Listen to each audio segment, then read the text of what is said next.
Hello everyone! Magandang araw sa inyong lahat. Hi po! Oo, may upload tayo ngayon. And syempre, dahil may upload, palakpakan! Welcome back to our channel. Syempre, nag-iisang Mama Mia nyo pa rin ang inyong kasama sa araw-araw para sa inyong mga panibagong kwentong kagigiliwan, pwede rin kaiinisan at syempre kwentong pwede rin mapagkukunan ng aral mula sa iba't ibang mga taong nagbahagi ng kanilang mga karanasan sa buhay. Pero bago yan, nais ko munang mag-thank you sa inyong lahat dahil andito pa rin kayo kahit linggo at syempre kahit na busy kayo ay pinaglalaanan nyo pa rin ako ng oras, kahit na pang background lang habang kayo naman ay nag-e-emote o may ginagawang mahalaga, may mga trabahong tinatapos kahit na weekend, ayos lang yan basta't si Mama Mia ang inyong kasama, 'di ba? Sana all. Ayos lang talaga. Anyways, hello kay Edmond Espina. Maraming salamat Edmond sa iyong pakikinig. Mitzi Maglente, thank you so much. Hello daw sa mga taga Plaridel, Misamis Occidental. And sa family niya na nakikinig po sa Unidos Plaridel. Hello po sa inyo. And hello din sa mga taga Oman, Muscat. Ayun. Hi din kay Lolita Riambonanza. Maraming salamat. Soft ba talaga? Feeling ko parang lalaki. Hi kay Josephina. Maraming salamat. Eden, thank you so much. Denden May and Mercy from RDL Davao. Happy Kadayawan! Nako, gusto kong pumunta ng Davao. Sana nga makapag-upload tayo ng marami para pwede tayong magliwaliw, pwede tayong magbakasyon. Charot. Hi din kay Marie Chris Dakuma. Maraming salamat. Alda Amascual. Syempre, ang ating mga suki. Liza Chen. Sabi niya, ako. O di ikaw na. Hi din kay Diana Godines. Maraming salamat sa mga taga-Taiwan na mga OFWs natin na ginagawa tayong background habang gumagawa ng kanilang mga trabaho. Salamat po. Gloria Villonar. Hi. Hi kay Rowena Perez. Maraming salamat sa pakikinig. Lito Larita. O sa atin pong tagapakinig na si Marilu Del Monte. Thank you so much. Eileen Ersando. Maraming salamat sa pakikinig. Hi daw kay Lilibet, Ati Tess, Perlita, Eileen, Rosel, Ati V, Ati Cecil, Maricel at sa sister niyang maganda na si Annie. Sana all maganda. Hi kay Janlen ng 13 Martires Cavite. Hi din kay Mayan Cabigas. Maraming salamat all the way from Saudi Arabia na lagi ding nakikinig sa atin. Hi kay Jensai. Hello Mama Mia, always listening while working from South Korea. Pabati naman sa pinakamamahal kong babe na si Rans. I love you babe. Babe, I love you. Ganon. Hi kay Riza Lopez from Luzon, Visayas at Mindanao daw na nakikinig sa atin. Hello po sa inyo. Ano Renyo, maraming salamat. Aika Alain and Ali ng Malvar, Batangas. Thank you so much sa pakikinig, Mergy Lohong. And kay maraming salamat sa iyo, Negrita Colaija. Ayan, laging nakikinig, laging nag-aabang, sana all. Alvin Joseph Hanoba, maraming salamat. Optimal Trading HR. Hello sa inyo dyan, active listener natin. Hi mga girls, salamat at nakikinig kayo. Hi din kay Jonah Rene Fernandez, maraming salamat. At sa lahat po ng nakikinig sa atin, Evangeline Bautista, Cherry Lynn Lobiano, maraming salamat po sa inyong lahat. Hindi ko na po kayo maisa-isa pero sa susunod nating video baka for Monday ay mabasa na ang inyong mga pa-shoutout. So abang-abang lang kayo dyan, diba? Kaya nga sinasabi ko sa inyo, i-click nyo yung notification bell para lagi po kayong updated sa tuwing mayroon tayong bagong video na ilalabas. And huwag na nating patagalin pa. Eto na. At atin ang sisimula ng kwento natin para sa araw na ito. Dito lamang sa paborito niyong programa, ang Dear Mama Mia.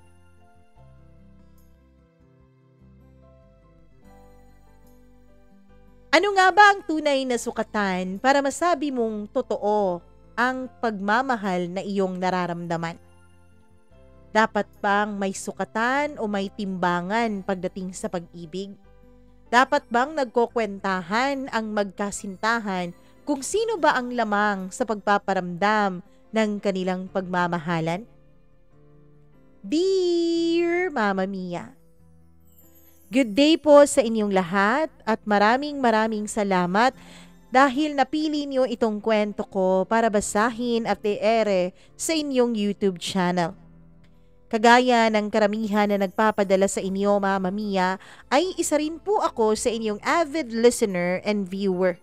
Isa rin ako sa mga taong refresh ng refresh sa tuwing nalilate ka ng upload o hindi nagno-notify sa akin kahit na-click ko naman ang notification bell.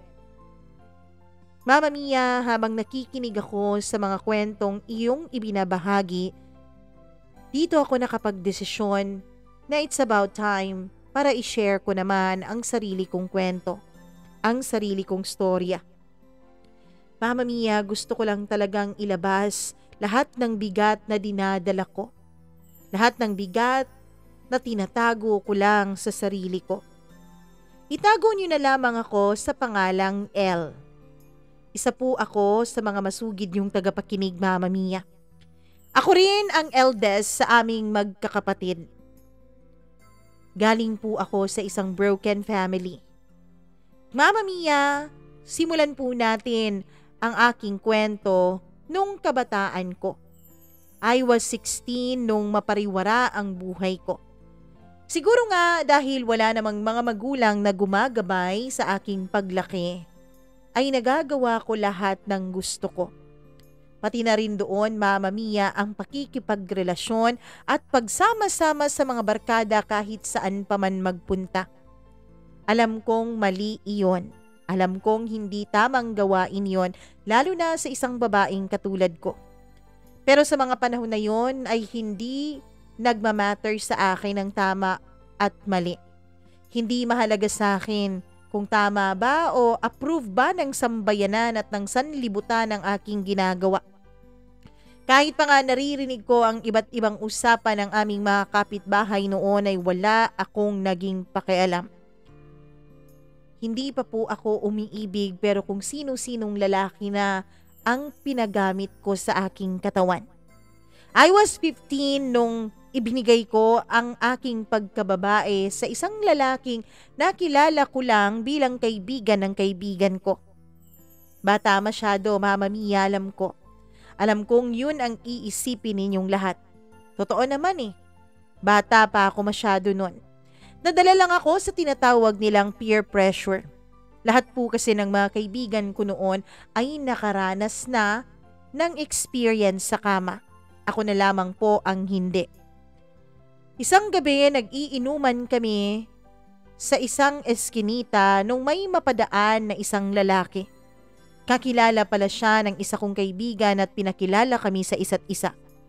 Inimbitahan namin siya na sumama sa aming mag-inom. Hindi rin naman siya tumanggi, Mama Mia, at tumagay din siya ng tumagay. Hanggang sa lumipat na siya sa tabi ko. Ang amin kasing mga kaibigan noon ay may kanya-kanyang partners. Meron kanya-kanyang mga kalandian at ako lang ang walang bit-bit nun. Kaka-break ko lang kasi noon sa ex ko, Mama Mia, at hindi ko na inisip pa na magkaroon ng bago pang jowa.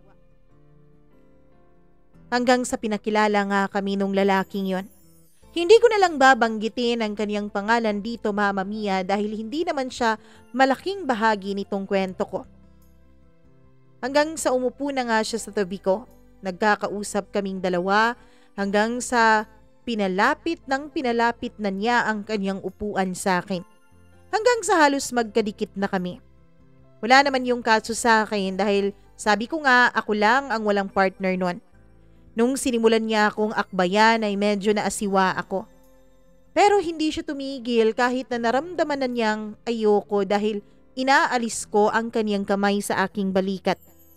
Ilang saglit pa ay naparami na ang inom namin.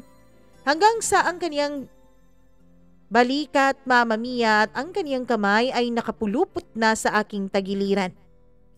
Nung mapansin ng mga kaibigan ko na tintulak ko siya palayo ay kinakansyawan nila ako. Nako El, ganyan talaga ang reaksyon kapag virgin ano? Nakikiliti, sabi nila. Ako naman ay iniirap-irapan sila.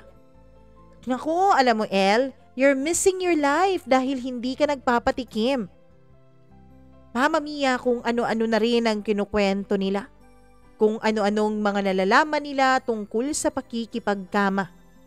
Yung iba kahit kaidaran ko lang ay ang dami ng alam. Marami na silang alam tungkol sa pagpapaligaya ng kanilang sarili at sa kanilang partner. Kaya naman Mama Mia, medyo nadala na rin ako sa usapan na yun. Nag-init na rin kaming lahat hanggang sa napansin ko na lamang na naghahalikan na yung ibang magkakapareha. Kami naman nung lalaki ay medyo naging awkward.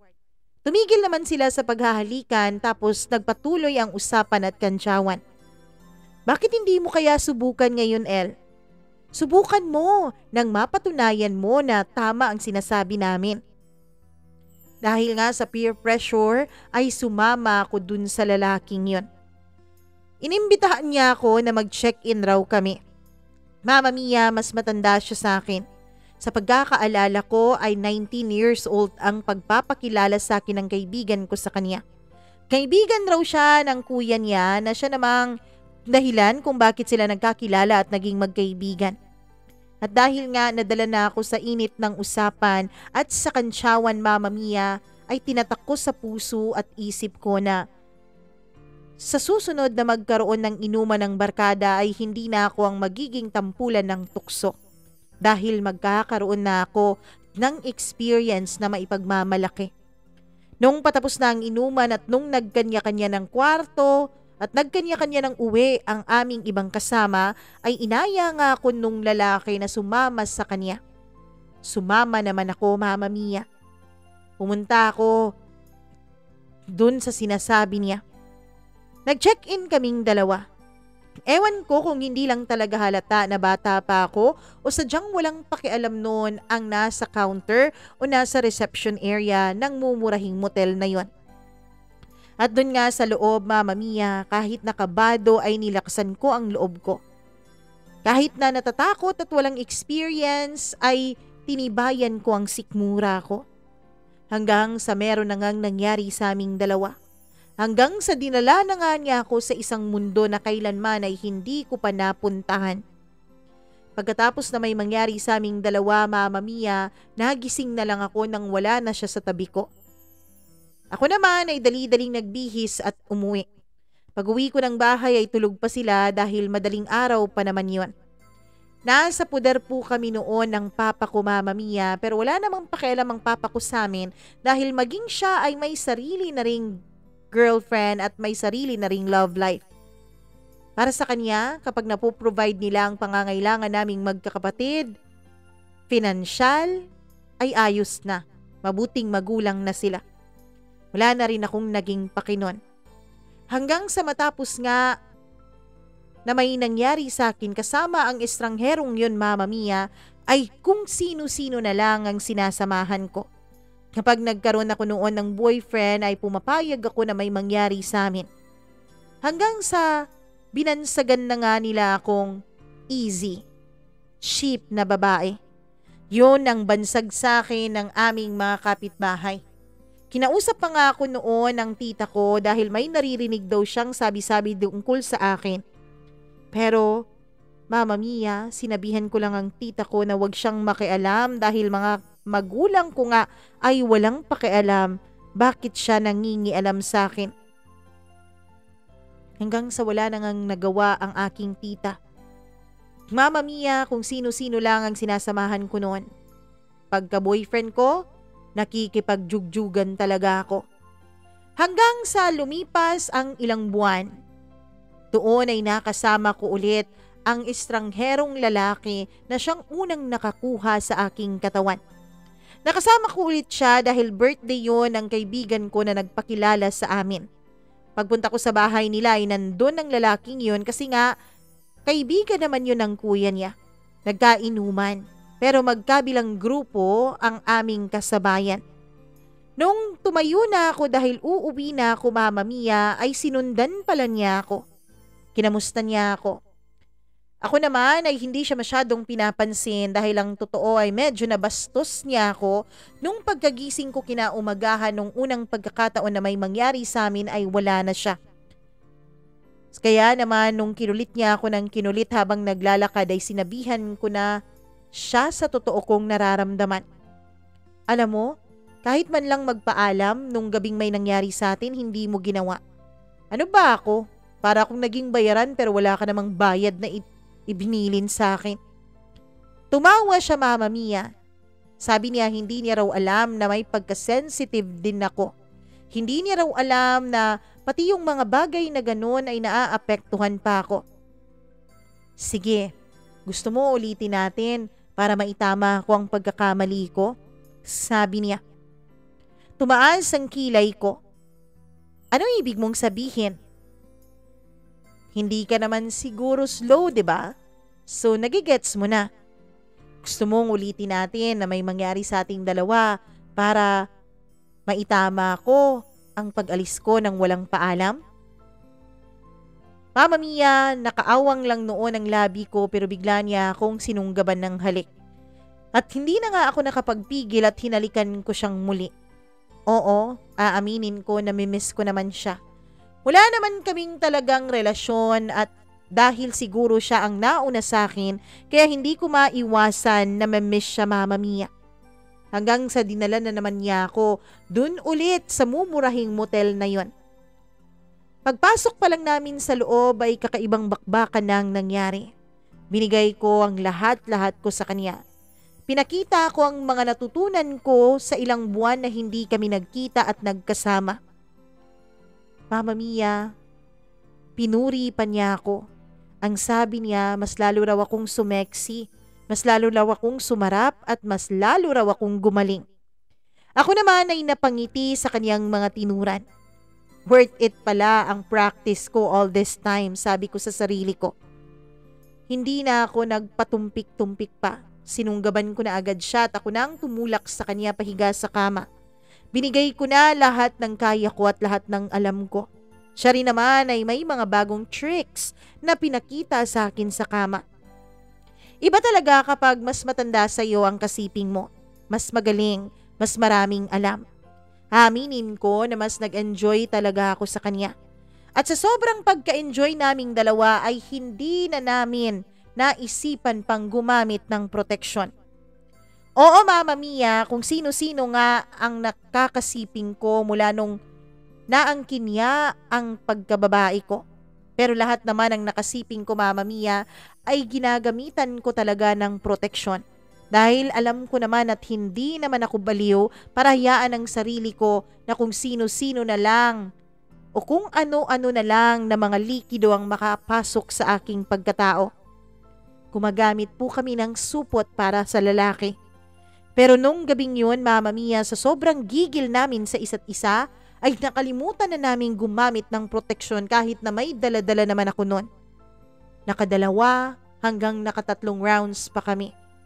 Nagpapahinga lang ng konti, pero makalabit lang ay bigla rin namang mag-iinit. Kaya paulit-ulit na may nangyari sa amin nung gabing yun nang walang proteksyon. Doon lang ako nakaranas kung paano paligayahin sa kama nang hindi gumagamit ng proteksyon, Mama Mia. Mas maganda pala yun. Mas masarap sa pakiramdam. Kaya yun, Mama Mia, ang ginawa namin buong magdamag. Hindi ko naman akalain na isa palang malaking pagkakamali yun. Dahil sa bata pa ako nung mga panahon na yon, 16 pa lang to be exact, Mama Mia, ay hindi ko alam kung papaano basahin ang aking monthly cycle. Hindi ko alam kung papaano malalaman kapag pwede akong mabuntis sa araw na yon. Oo, tama ang dinig nyo. 2 linggo matapos na may nangyari sa amin nung lalaking yon ay hindi ko na siya nahagilap pa. Ang sabi ng kaibigan ko ay sumama na raw ito sa kaniyang mga kamag-anak na nagpuntang Maynila at doon na raw magtatrabaho dahil hindi na rin naman ito magtatapos ng pag-aaral. Hinayaan ko na lang dahil wala naman kaming relasyon. Pero matapos ang 6 na linggo, Mama Mia, nung huling may nangyari sa amin ay nakaramdam ako ng kakaiba sa aking katawan. Nasusuka ako na ewan. Naduduwal ako kahit meron lang akong maamoy na hindi ko gusto. May mga amoy na dati naman ay gustong-gusto ko tulad ng bawang. Pero nung mga panahon na yun ay hindi ko talaga nagugustuhan at nasusuka ako. Hanggang sa nalaman ko na nga lang sa payo ng aking kaibigan na magpa-pregnancy test ako. At dun ko nalaman na buntis pala ako, Mama Mia. 16 pa lang ako noon. Galit na galit ang papa ko sa akin. Walang kwenta raw akong panganay dahil hindi raw ako dapat pamarisan ng aking mga kapatid. I was 17, Mama Mia, nung pinanganak ko ang anak kong babae. Oo, kahit naman pariwara ako ay kailanman hindi ko naisip na tanggalin sa sinapupunan ng batang dinadala ko. Oo, meron akong pagka-liberated at syempre, Mama Mia, hindi naman ako masyadong naniniwala sa mga moralidad kaya lang natatakot po ako. Natatakot po ako na kapag pinalaglag ko ang anak ko ay magiging mamamatay tao ako. Kaya naisipan kong buhayin siya. Naisipan kong magbago para sa kanya. Alam kong masyadong maaga, Mama Mia, na nagkaroon ako ng anak. And sad to say, dahil nga hindi ko naman alam kung nasaan yung lalaking nakabuntis sa akin, ay wala pong lalaking nanagot sa aking pagbubuntis. Paulit-ulit akong tinatanong noon ng ama ko kung sino ang nakabuntis sa akin dahil kailangan niya akong panindigan pero wala akong masabi na pangalan. Hindi dahil sa hindi ko kilala, pero dahil sa hindi ko naman siya boyfriend. Dahil sa katuwaan lang naman ang nangyari sa aming dalawa at dala lang ng libog at init ng katawan. Mama Mia, nung matapos akong manganak ay nalagaan ko ang aking baby. Hindi rin naman ako naghirap masyado dahil sinalo naman ng papa ko ang pagpapakain sa anak ko at pagbili ng gatas. Ginamit ko rin ang oportunidad ng malaki kong dede, Mama Mia, para i-breastfeed ang aking anak. Sa awa naman ng Diyos ay tuluyan na ngang naging maayos ang buhay ko. Hindi na ako sumasama noon sa barkada. Naisip ko, Mama Mia, meron na akong pananagutan ngayon. Meron na ang isang tao na sa akin lang nakasandal at hindi sa iba. Oo, sa papa ko ako umaasa para sa pagkain, sa tirahan at kung ano-ano pa. Pero hindi naman pwedeng lahat ay iasa ko sa kanya. Hanggang sa 2 years old na ang anak ko, Mama Mia. I was 19 that time, kaya naisipan kong maghanap na rin ng sarili kong trabaho. Pumapayag naman ang tita ko na iwan ko sa kanya ang baby ko.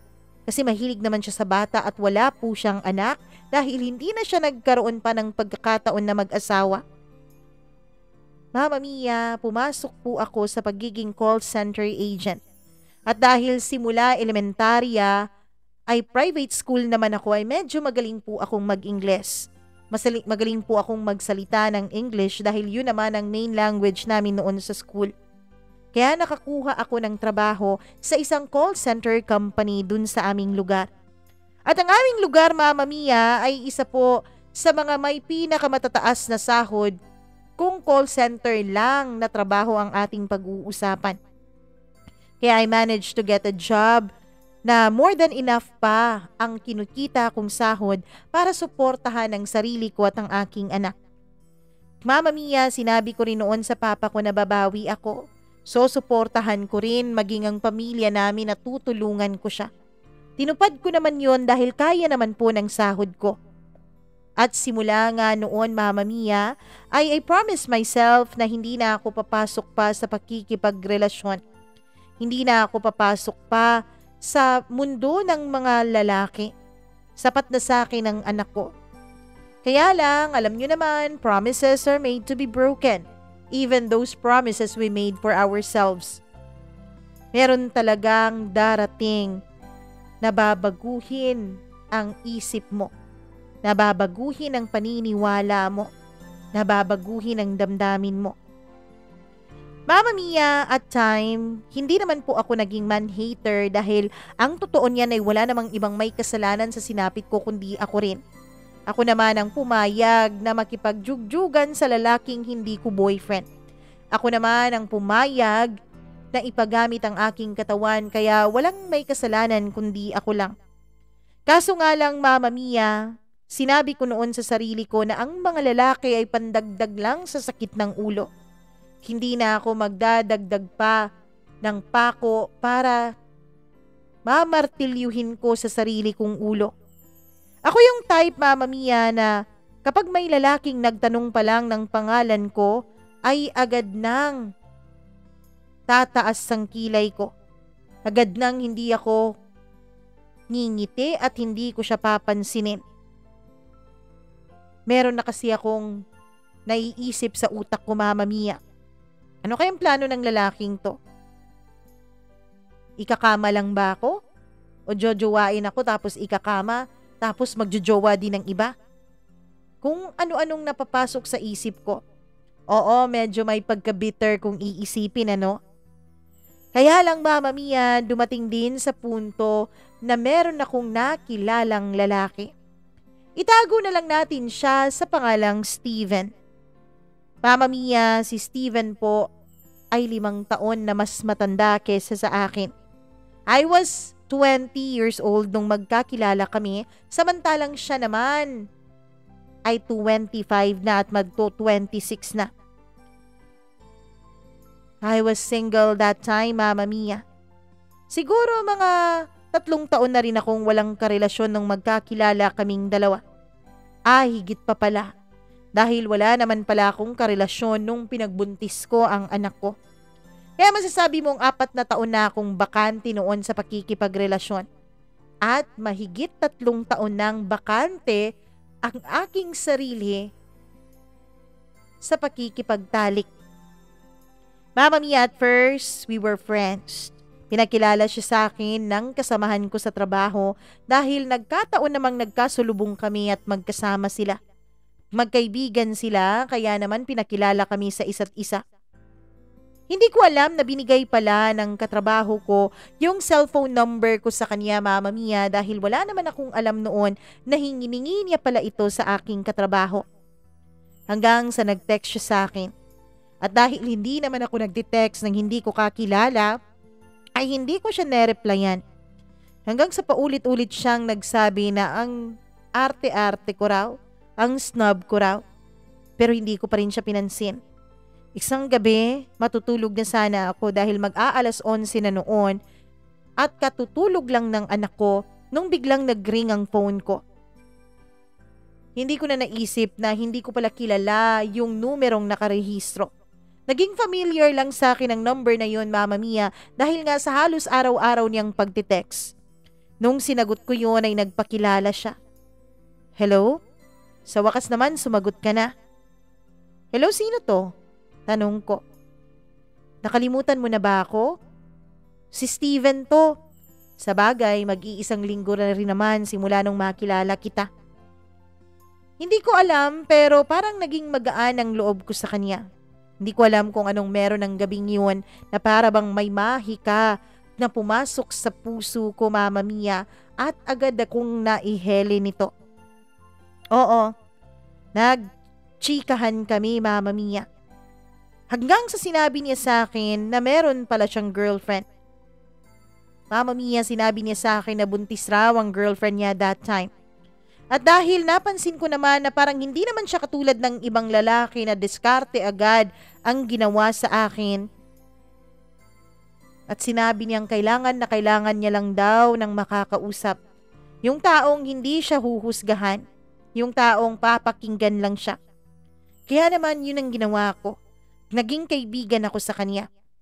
At dahil kaibigan ang turing ko sa kanya, Mama Mia, ay sinabi ko na rin sa kanya lahat ng sinapit ko. Lahat ng mga kagaguhan, kagagahan at kalokohang ginawa ko noon. Hindi siya judgmental, Mama Mia. Nakikinig lamang siya kapag nagsasalita ako.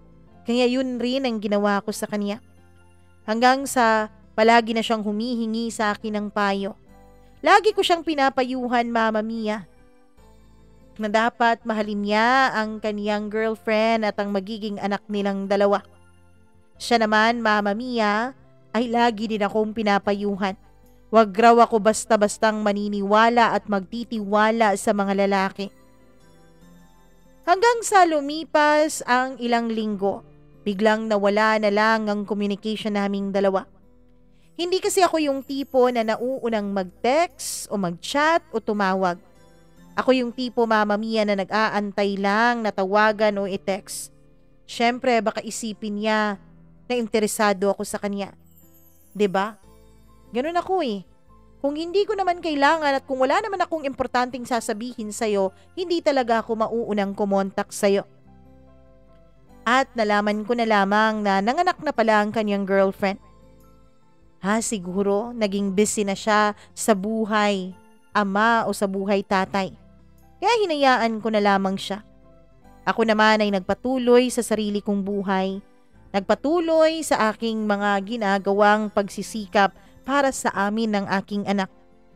And then one day, Mama Mia, bigla na lang siyang nagparamdam sa akin.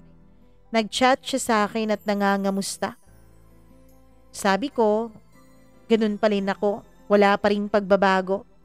Busy sa trabaho, busy sa pagkayod para sa future ng aking anak.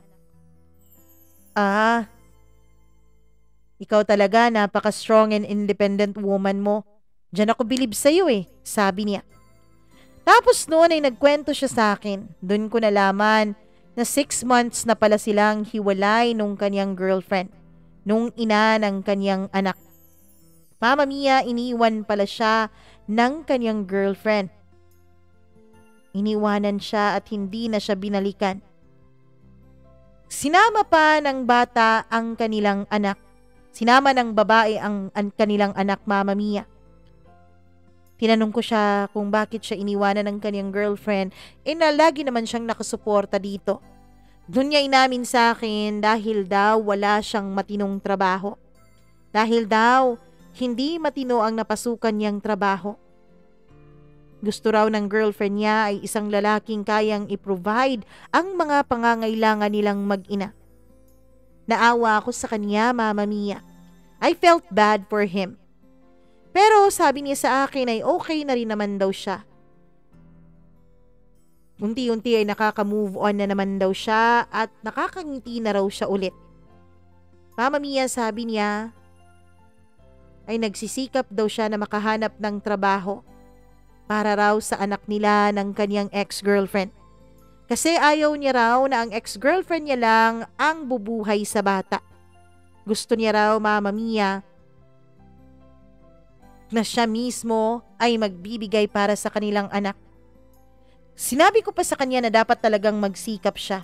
Baka sakaling kapag maayos na siya, baka sakaling kapag meron na siyang magandang trabaho, balikan siya ng kanyang ex. Pero sabi niya, wala na raw pag-asang magkabalikan pa silang dalawa. Wala na raw pag-asa na bumalik pa sa kanyang ex. Kasi yung ex niya ay bumalik din sa isa pang ex nito na may kaya sa buhay, na mapera. Mama Mia, lumipas ang mga araw na naging sandalan niya ako. Naging kaibigan na handang makinig lagi sa kanyang mga problema at sa kanyang mga hinaing sa buhay. Hanggang sa inaya na niya akong lumabas kaming dalawa. Inaya na niya akong magkita kami kapag libre ako at pumayag naman ako, Mama Mia. Wala naman po akong nakikitang masama sa aming ginagawa. Wala namang masama kung magkita kami bilang magkaibigan, 'di ba? Magkaibigan naman talaga kami Tapos pareho naman kaming walang sabit. Oo, meron kaming mga anak pero pareho naman kaming walang karelasyon. Kaya walang magsiselos at walang magagalit. Ang nasa isip ko noon, Mama Mia, ay pumayag ako para rin naman magkaroon siya ng ibang libangan. Para rin naman magkaroon siya ng pagkakaaliwan. Hanggang sa ang una naming pagkikita ay nasundan ng nasundan. Kumakain lamang kami. Pagkatapos ay nanonood ng sine at naglalakad-lakad sa mall o di kaya naman sa may parke. Paminsan-minsan din kapag marami akong oras ay nagpupunta kami sa isang beach at naglalakad-lakad sa baybayin. Nag-uusap. Pagkatapos ay sabay kaming naupo sa may buhanginan at hindi na nagsasalita. Para bang dinaramdam at ninanamnam lang ang simoy ng hangin sa tabing dagat. Ganon lagi ang aming routine, Mama Mia. Gala, kain, chikahan at kung ano-ano pa. Hanggang sa lumipas ang mga araw. Naging linggo at lumipas din ang mga buwan. Lagi na kaming magkasamang dalawa. Lagi niyang pinaparamdam at pinapakita sa akin, Mama Mia, nakarapat dapat po siyang pagkatiwalaan, na hindi siya katulad ng ibang lalaking nakilala ko, na siya ay wala namang ibang masamang intensyon kundi pakikipagkaibigan at ang pagiging laging nandyan lang para sa akin at sa aking anak. Hanggang sa naging close na nga kami. Super close to the point na pinakilala ko na siya sa anak ko at pinakilala ko na rin siya sa mga kapatid ko at sa papa ko. Hanggang sa niligawan na nga niya ako, Mama Mia. Though I'm sure na hindi pa po siya masyadong nakaka-move on nung mga panahon na yon dahil may mga pagkakataon pa rin na napag-uusapan namin ng kaniyang ex, ay nararamdaman ko naman, Mama Mia, ang pagpapahalaga niya sa akin. Nararamdaman ko rin ang pagpapahalaga niya sa anak ko. Yun naman talaga ang mahalaga. Yung taong mahal din ang anak ko. Kaya naman kahit hindi ako sigurado, kahit may mumunting tinig na bumubulong sa akin at nagwa-warning sa akin sa mga binabalak kong gawin, ay hindi ako nakinig nito. I decided to take the risk, Mama Mia. Sabi ko sa sarili ko, ako lang ang makakatulong sa kanya. Tutulungan ko siyang ayusin niya ang sarili niya. Tutulungan ko siyang ayusin ang buhay niya. Tutulungan ko siyang maniwala ulit sa pag-ibig. Maniwala ulit sa pagmamahal. Kaya naging kami dahil sinagot ko siya. Mama Mia, bago pala naging kami ay nakahanap na siya ng trabaho. Hindi man masyadong malaki ang sahod pero sakto na rin. Nakakapag-provide na rin siya sa kanyang anak at nakakapagbigay rin siya sa kanyang mga magulang. Mama Mia, siya din paminsan-minsan ang gumagastos sa mga date namin. Masaya ang relationship naming dalawa. Nakakaaliw, nakakatanggal ng bagot. Doon ko naisip, Mama Mia, na ang sarap-sarap palang ma-in love. Lalo na sa isang taong tinuturing mo ng best friend. Unang pagkakataon po yun na nakaramdam ako ng tunay na pagmamahal. Kasi yung mga naging boyfriends ko dati, hindi naman yun pagmamahal eh. Parang sinasagot ko lang dahil nanligaw. Sinasagot ko lang para may matawag akong boyfriend. At yung ama ng anak ko, hindi ko naman talaga yun minahal. 2 beses lang kaming nagkita. At sa 2 beses na yun ay puro pa pagniniig ang ginawa namin. Kaya talagang wala akong masasabi na ibang minahal kundi siya, Mama Mia, si Steven. Si Steven na naging kaibigan ko muna, naging best friend ko muna, hanggang sa nagkaibigan kaming dalawa. Kung tutuusin, kung pakikinggan mo ay parang perpekto ang relasyon namin. Para bang tadhana ang gumawa ng paraan para magkakilala kami at tulungan ang isa't isa. Everything was okay. Everything was fine, Mama Mia. Wala akong naging problema sa pagsusuporta niya sa kanyang anak. Dahil, Mama Mia, naiintindihan ko naman. Isa na rin akong ina, kaya alam ko na prioridad talaga ng mga magulang ang kanilang anak. Ayoko naman na nang dahil sa akin ay may isang bata na hindi sinusuportahan ng kanyang ama. Pinapayagan ko po siyang bisitahin ng kanyang baby.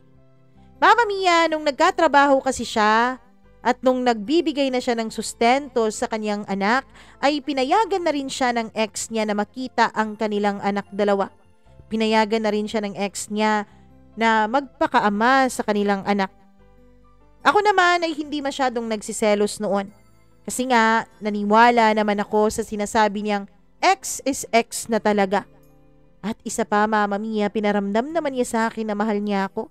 Pinaramdam naman niya sa akin na walang iba kundi ako lang ang nasa puso niya. Kaya kahit na aware akong nandun din ang ex niya sa tuwing binibisita niya ang kanyang anak, ay hindi ko na lang masyadong iniisip ang bagay na yon.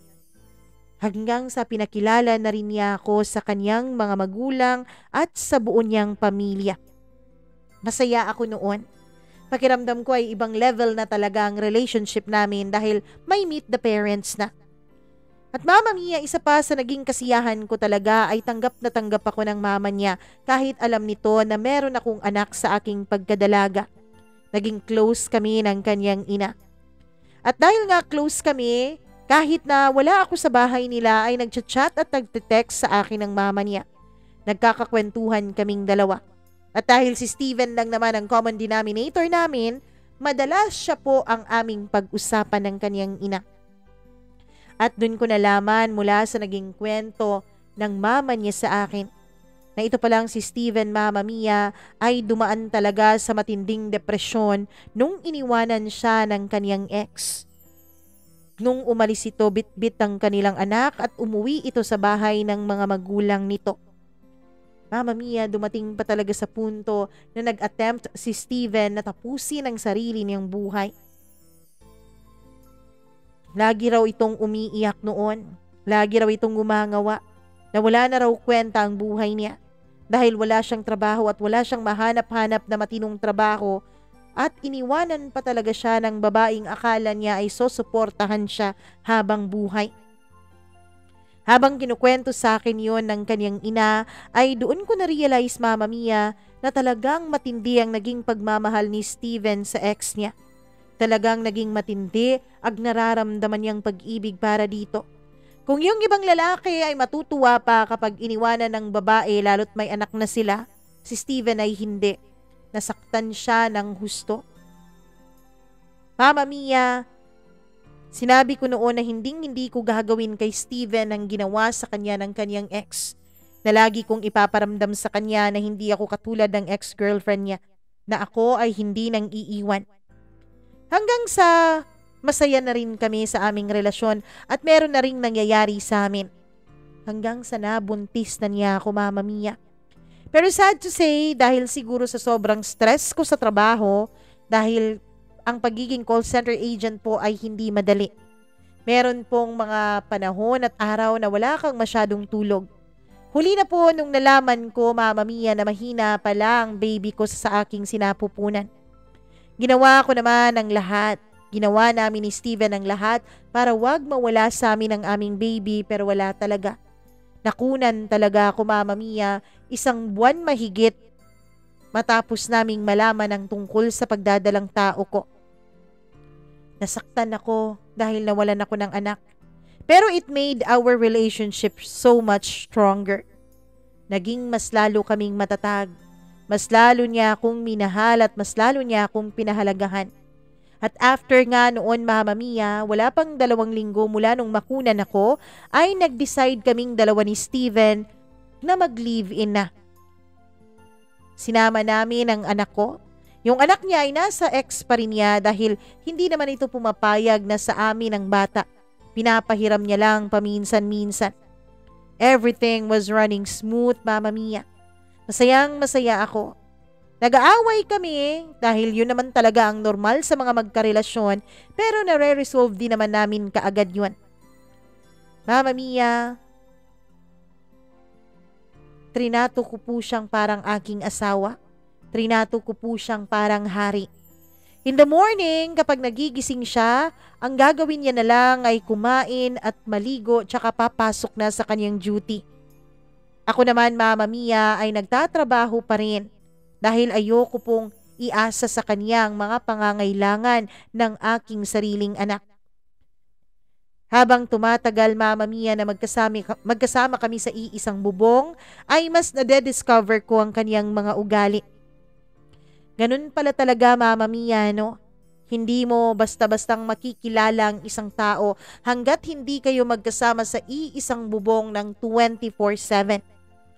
Doon ko nalaman na may mga nakaka-text at nakaka-chat siyang mga babae na hinihiritan niya, Mama Mia, kahit nung kaming dalawa na. Pero pinatawad ko siya. Marami akong nababasa na nilalandi niya sa text at chat, pero pinatawad ko pa rin siya. Mama Mia, meron din siyang ugali na mabilis mapikon at sinusumpong na hindi mo maintindihan. Noon ay hindi naman ako naniniwala na kapag February ang birthday mo ay parang meron ka talagang saltik sa utak. Pero siya yata ang patunay nun, Mama Mia, dahil February po siya. At nung magkasama kami sa iisang bubong ay nakita ko talaga ang saltik niya. Pero inintindi ko pa rin siya. Palagi kong sinasabi noon sa sarili ko na iintindihin ko siya kahit anong mangyari. Dahil ako lang ang meron siya that time. Ako lang ang naniniwala sa kanya. Ako lang ang may kayang intindihin lahat-lahat tungkol sa kanya dahil alam ko kung anong mga pinagdaanan niya. Mama Mia, ang dami ko pong pinalagpas. Mga micro-cheating na tinatawag, yung mga dinidelete niyang conversation, yung pag-heart at paglalike niya sa mga sexing babae sa Instagram. Kahit pa nga magkasama kami, Mama Mia, ay sumisipol siya sa ibang babae, lahat yun pinatawad ko. Tinanggap ko siya. Isang sorry lang niya kahit na nagtatampo ako ay yes agad. Oo agad, sige na, okay na. Oo, I was madly in love with him. Mama Mia, pinapa-feel din naman niya sa akin na appreciated niya ako, na lahat ng ginagawa ko ay naa-appreciate niya. Lagi niyang pinapakita at sinasabi sa akin kung gaano siya ka-grateful na dumating ako sa buhay niya. We became even happier, Mama Mia, when finally after months of encouraging him, ay nakapasok na siya sa field of work ko. Nakapasok na siya bilang isang call center agent at ako naman nung mga panahon na yon ay na-promote na rin. Pangalawang beses na akong na-promote noon kaya medyo malaki-laki na rin ang sahod ko. At siya rin naman ay lumaki di hamak ang kanyang sahod kaya mas guminawa talaga ang buhay namin kung pera ang pag-uusapan. Nakakapunta na kami sa mga lugar na gusto naming puntahan. Nakakapagbakasyon na kami, Mama Mia, nang hindi iniisip kung saan kami kukuha ng perang panggastos namin sa aming mga anak. Lagi naming iniisip, Mama Mia, ang mga anak namin muna bago ang aming mga sarili. Lagi naming sinisigurado na napoprovide muna namin ang pangangailangan at gusto ng mga bata bago kami gumastos para sa aming sarili. Tanggap niya ang anak ko, Mama Mia. Ang totoo niyan, Papa na nga rin ang tawag ng anak ko sa kanya. Tanggap ko rin naman talaga ang anak niya. Wala na akong mahihiling pa that time, Mama Mia, kasi ang nasa isip ko noon ay parang perpektong-perpekto na ang buhay naming dalawa ni Steven. Almost perfect na ang lahat. Until such time na nagkakaroon na kami ng problema. Nagkakaroon kami ng problema dahil sa nanay ng anak niya. Oo, tama kayo ng dinig. Nagkakaproblema kaming dalawa dahil sa ex niya. Mama Mia, hindi ko maintindihan pero lagi na lang akong nagsiselos. Dahil siguro ilang beses ko na ring nahuhuli ang babae na nagte-text sa kanya using the same endearment nung sila pa. Lagi niyang tinatawag si Steven sa kanilang tawagan nung mag-girlfriend at boyfriend pa silang dalawa. Ako naman, Mama Mia, nung mga panahon na yon ay hindi ko po inaaway yung babae. Ayoko talaga ng gulo at hindi po ako confrontational na uri ng tao. Kaya nananahimik na lang ako. Kapag naman tinatanong ko si Steven ay lagi niyang sinasabi na wala na raw talaga sila nung babaeng yon. Na ang bata at ang anak na lang nila ang natatanging koneksyon nilang dalawa sa isa't isa. Hanggang sa dumating ang December, Mama Mia. Doon ay mas lalo pong nasira ang aming pagsasama. Mas lalo pong gumulo ang lahat dahil napapansin kong marami na rin ang nagbago at nag-iba sa kanya. Pati pag-uugali niya ay nag-iba na rin. Ang totoo niyan, Mama Mia, nakakahiyaman pong aminin. Pero may mga pagkakataon na nagmamakaawa na po ako para bigyan niya ako ng oras at pansin niya. Hanggang sa inamin niya sa akin, Mama Mia, na parang unti-unti ay bumabalik ang dating feelings niya para sa kanyang ex. Alam mo ba kung gaano kasakit na marinig yun, Mama Mia? Na marinig mula sa mismong bibig ng lalaking minamahal mo na parang nawawala na siya ng pagmamahal sa iyo at nababaling na ito sa iba. Nakipaghiwalay kaagad ako sa kanya, Mama Mia, dahil masakit na masakit yun. Pero hindi siya pumapayag na maghiwalay kami. Kaya niya raw sinabi sa akin para magawan namin ng paraan. Kaya raw niya inamin sa akin para magawan namin ng solusyon para wag tuluyang bumalik ang kanyang damdamin sa kanyang ex. Sabi pa niya, parang hindi na raw niya kakayanin na mawala pa ako sa piling niya. Mag-uumpisa daw kami ulit, Mama Mia. Aayusin daw niya lahat-lahat. Ibabalik niya raw ang lahat sa dati. Sa dati na masaya pa kaming dalawa. Ako naman, itong si Tanga, Syunga, Gaga. pumayag naman at binigyan siya ng pagkakataon. Kasi nga, sabi ko naman, Mama Mia, lagi ko siyang iintindihin kahit sa pinaka hindi na nakakaintindi na sitwasyon ng buhay niya. Ewan ko, pero naiintindihan ko talaga siya, Mama Mia. Naiintindihan ko kung anong nasa dibdib niya at kung anong nasa isip niya. And I promised him. Nag-promise ako sa kanya na ako ang huling tao na mananatili sa tabi niya. Ako ang huling tao na lagi siyang iintindihin kahit na ano pa mang mangyari. Kaya pinilit naming ayusin ang lahat at nakikita ko naman na inaayos rin niya. Kaya akala ko okay na talaga ang lahat, Mama Mia. Pero nung pumasok ang New Year, Mama Mia, magsa-celebrate na kami noon ang aming 3rd anniversary nung nag-chat sa akin ang ex niya. Pinapalayo niya ako kay Steven dahil ang sabi niya, Mama Mia, ay nagkabalikan na raw silang dalawa. Hindi ko raw dapat sinisira ang pamilya nila. Hindi ko raw dapat inaagawan ng ama ang anak niya. Galit na galit siya noon, Mama Mia. Galit na galit yung babae dahil ang sabi niya, hindi raw niya alam na nag-e-exist pa rin ako sa buhay ni Steven at hindi niya alam na 3 years na pala ang relasyon namin. Mama Mia, she even told me not to expect na ako ang pipiliin ni Steven. Alam ko naman na may punto siya. Ano ba ang laban ko sa kanya? Unang-una, may nakaraan sila. Matagal silang naging mag-boyfriend at girlfriend. Minahal siya ng husto ni Steven. At pangalawa, meron pa silang anak. Pero hindi ko pinatulan ang pagtitext niya, Mama Mia. Alam kong wala akong kasalanan dahil hiwalay naman na sila nung naging kami ni Steven. Alam kong biktima lang din ako ng pagkakataon at ng sitwasyon. Hindi ko siya nireplyan. Siniin ko lang lahat ng tinetext niya sa akin. Pero wala pang 1 oras mula nung mag-text siya, Mama Mia, ay tumawag sa akin si Steven. And it went like this. Hello? Hello? Sagot niya. Ako naman noon ay nanginginig at nanlalamig na ang buong kong katawan. Parang may idea na ako kung bakit siya tumawag. Oh, napatawag ka, tanong ko. Nandito ako sa bahay nila. Yung ex niya ang kanyang tinutukoy, Mama Mia. Nandito siya sa harapan ko. Sabi niya. Oh, tapos, anong atin? Tanong ko pero durog na noon ang puso ko. Alam mo naman siguro na ito talaga ang gusto ko kahit noon pa, 'di ba? Nababalik ako sa kanila ng anak namin. Patawarin mo ko. Sabi niya. Okay lang. Naiintindihan ko naman. Kailan ba tayo pwedeng magkita para kunin ang mga gamit mo tsaka makapag-usap na rin tayo dahil marami akong tanong? Wala na tayong dapat pang pag-usapan. Yung mga gamit ko ipapakuha ko na lang. Sagot niya sa akin.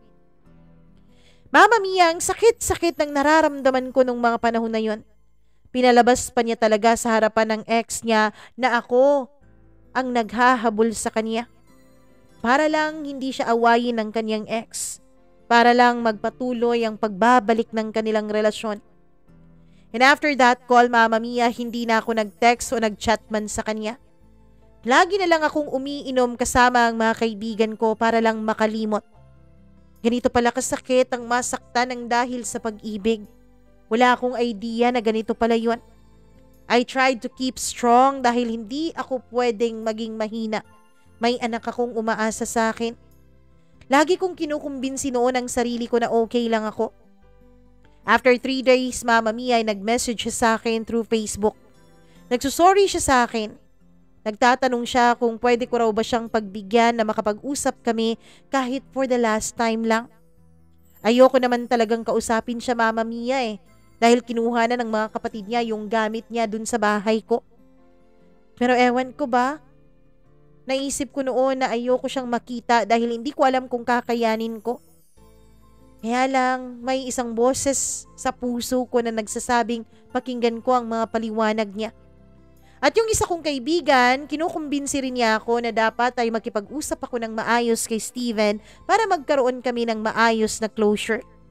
Kaya ayun, nakumbinsi ako at pumayag. Nagkita kaming dalawa. Alam mo ba yung pakiramdam, Mama Mia, na akala mo okay ka na? Dahil unti-unti ay nakakatawa ka na naman kasama ang mga kaibigan mo. Unti-unti ay nakakatulog ka na nang hindi masyadong umiiyak. Unti-unti ay nakakayanan mo ng pag-usapan ang tungkol sa inyong dalawa at paminsan-minsan ay natatawanan mo na nga lang ang mga yon. Pero when I saw him again, grabe talaga. Hindi ko na napigilang umiyak, Mama Mia. Nag-uunahang tumulo ang mga luha sa mga mata ko. Parang tinapak-tapakan at tinatadyak-tadyakan ang puso ko nung mga panahon na yon.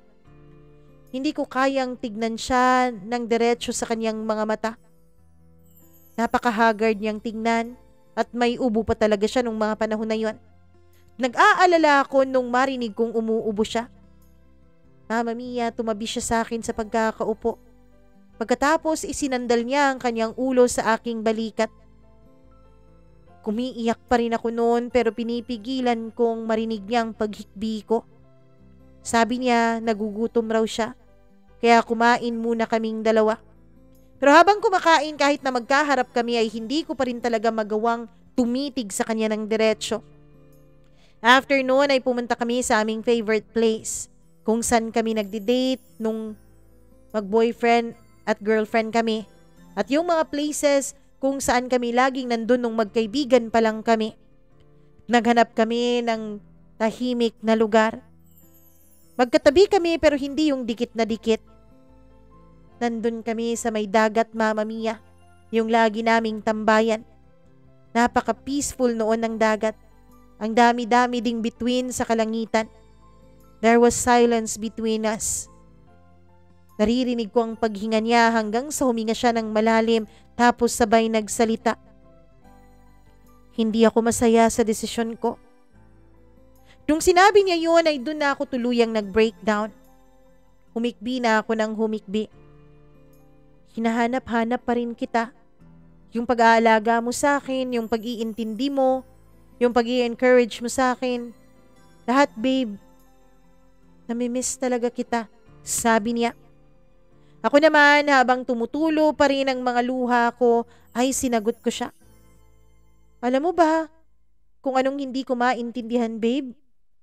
Bakit nakaya mong paabuti ng 3 years yung relasyon nating dalawa? Bakit nakaya mong mahulog ng lubusan ng loob ko sa'yo? Alam ko na nag-promise ako sa'yo na kahit anong mangyari ay iintindihan kita pero hindi ko na talaga maintindihan kung bakit ginanito mo ko eh. Hindi na lang sana dumating sa puntong niligawan mo ko kung hindi ka pa naman talaga tuluyang naka-move on dun sa kanya. Napakasakit ng ginawa mo sa akin.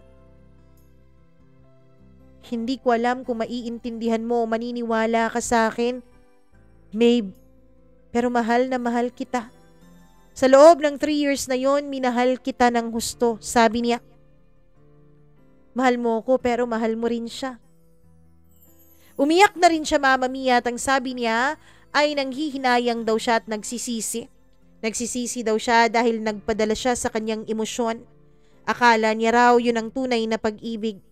Akala niya raw ay babalik silang dalawa sa dati nung kanyang ex pero hindi rin pala. Sabi pa niya, Mama Mia, na-realize na raw niya na hindi na raw siya makakahanap ng katulad ko kailanman sa buhay niya. Yung babaeng maalaga, yung babaeng naiintindihan siya, yung babaeng alam ang mga pinagdaanan niya. Yung totoong siya, yung tanggap ang kanyang mga ugali, yung tanggap yung lahat ng kanyang kalokohan. Sabi niya, Mama Mia, ako lang daw ang nakakaintindi sa kanya. Ako lang, At ako lang daw ang tumanggap sa kanya kahit napaka-imperfect niya. Napakaswerte raw niya sa akin pero sinayang niya lang lahat. Humingi siya sa akin ng tawad dahil sabi niya, tsaka pa lang niya na-realize na hindi niya pala kayang mawala ako sa buhay niya. Na hindi niya pala kayang makita kung unti-unting sumasaya na hindi na siyang dahilan. Paulit-ulit siyang humingi sa akin ng tawad, Mama Mia. Pero sinabi ko sa kanya na sobrang damage na ginawa niya sa puso ko. Na hindi ko alam kung makakayanan ko bang magmahal ulit dahil sa naging karanasan ko sa kanya. Napakasakit, sobra. Pero sabi ko rin ay tanggap ko na ang lahat. Tanggap ko nang hindi talaga kami ang para sa isa't isa. Na paski ibigay ko pa sa kanya lahat-lahat para sa aming relasyon ay wala rin namang sense dahil hindi talaga ako ang gusto niya.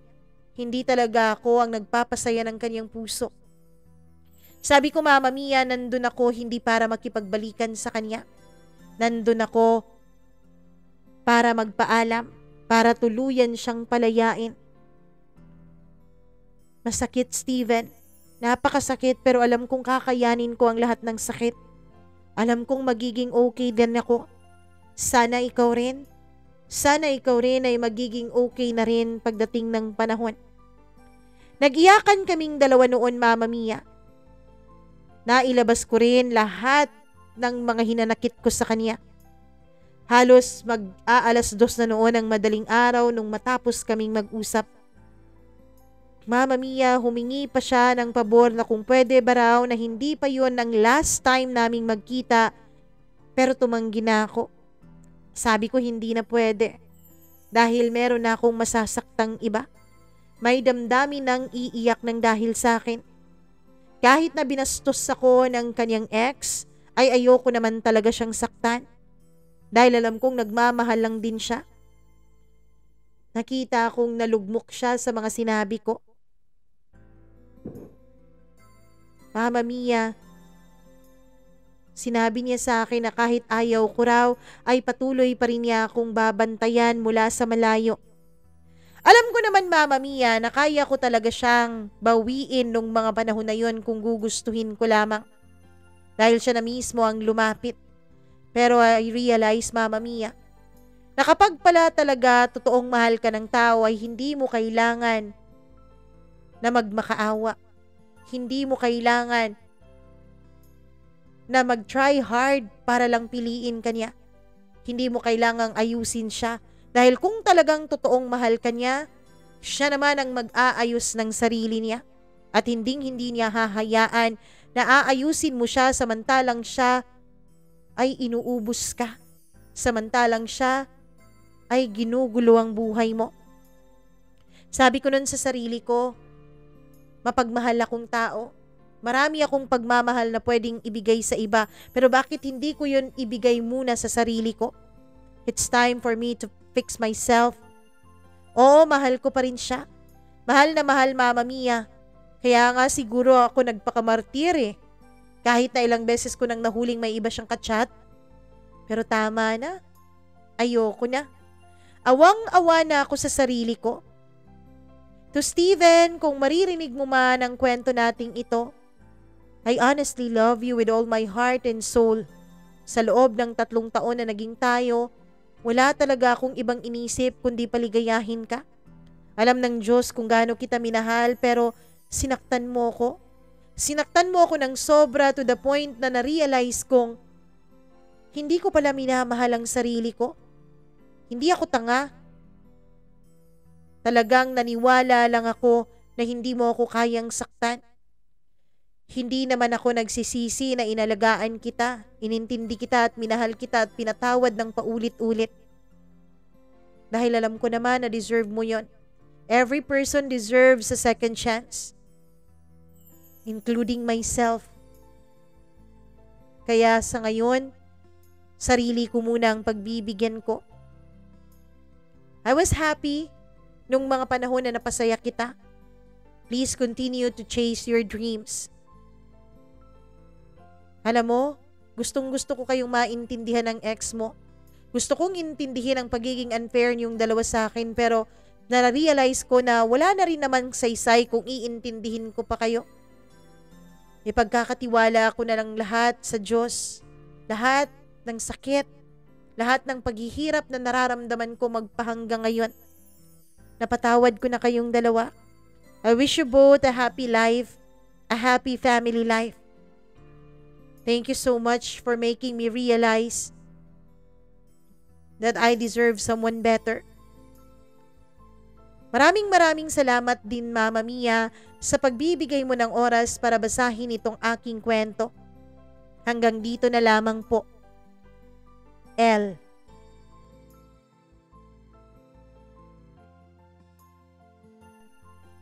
Alam mo, El, napakaganda ng kwento mo. Napakaganda ng ending ng kwento mo dahil na-realize mo ang worth mo. Totoo nga talaga na kapag nagmahal ka ng isang tao ay nakakalimutan mo na ang logical reason kung bakit ka nabubuhay. Nakakalimutan mo na ang logic ng self-love kasi mas inuuna mo yung kasiyahan nila, yung kaligayahan ng taong minamahal mo kasi yun ang selfless love eh. Pero, hindi rin naman talaga selfish na mahalin mo muna ang sarili mo. Hindi rin naman talaga selfish na may pagkakataon din na unahin mo ang sarili mo. At isa lang din ang natutunan ko sa naging kwento ng buhay mo. Kahit gaano kasakit, kahit gaano kahirap, patuloy ang buhay, patuloy ang usad. Sa mga lalaki o mga babaeng katulad naman ni Steven, sana naman po huwag kayong manggamit ng iba para kayo ay makamove on. Sana, kung hindi pa kayo totally okay, kung mahal nyo pa yung isang tao, huwag muna kayong mag-jump into another relationship. Huwag kayong pumasok sa buhay ng isang taong nananahimik, isang taong masaya, tapos guguluhin nyo lang, sasaktan nyo lang, sisirain nyo lang. Hindi naman kasi talaga lahat ng tao ay katulad ni El, na ganun ka-strong, na na-realize niya agad ang kanyang self-worth. May mga taong hindi ganun katibay. May mga taong nasasaktan at sa sobrang sakit na kanilang nararamdaman ay napapagod na silang mabuhay pa. Sana wag kang maging rason para may isang tao sa mundo na ayaw ng mabuhay. Maraming salamat, El, sa pakikinig mo nitong ating channel at syempre sa pag-share mo na rin ng iyong sariling storya. Kung ikaw na nakikinig ngayon sa kwento ni El, kung gusto mo ito, please do like and share. Subscribe to our channel, click the notification bell para laging updated syempre. At huwag kalimutan na mag-share ng sariling kwento kung meron. Email lamang at mamamiacdo0317@gmail.com. Meron po tayong mga social media accounts, Facebook, TikTok, and Instagram at Mama Mia CDO. Paki-follow po. Ako po ang nag-iisa ninyong tagapagkwento, ang inyong storytelling queen, Mama Mia, diri lamang, dito lamang sa nag-iisang paborito niyong programa, ang Dear Mama Mia.